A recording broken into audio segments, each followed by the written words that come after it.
न काङ्क्षे विजयं कृष्ण न च राज्यं सुखानि च किं नो राज्येन गोविन्द किं भोगैर्जीवितेन वा न काङ्क्षे विजयं कृष्ण न काङ्क्षे विजयं कृष्ण न च राज्यं सुखानि च न च राज्यं सुखानि च किं नो राज्येन गोविन्द किं नो राज्येन गोविन्द किं भोगैर्जीवितेन वा किं भोगैर्जीवितेन वा न काङ्क्षे विजयं कृष्ण न च राज्यं सुखानि च न काङ्क्षे विजयं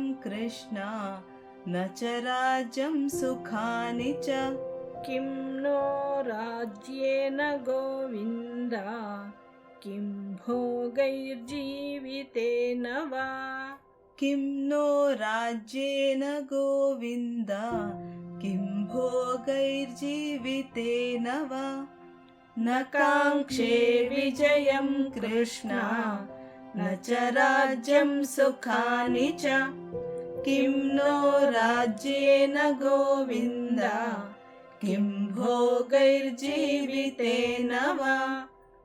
ಶ್ಲೋಕಾರ್ಥ. ಹೇ ಕೃಷ್ಣನೇ, ನನಗಾದರೋ ವಿಜಯದ, ರಾಜ್ಯದ ಹಾಗೂ ಸುಖದ ಇಚ್ಛೆ ಇಲ್ಲ. ಹೇ ಗೋವಿಂದನೇ, ನಮಗೆ ಇಂತಹ ರಾಜ್ಯದಿಂದ ಯಾವ ಪ್ರಯೋಜನವಿದೆ ಮತ್ತು ಇಂತಹ ಭೋಗಗಳಿಂದ ಜೀವನದಿಂದ ಯಾವ ಲಾಭವಿದೆ?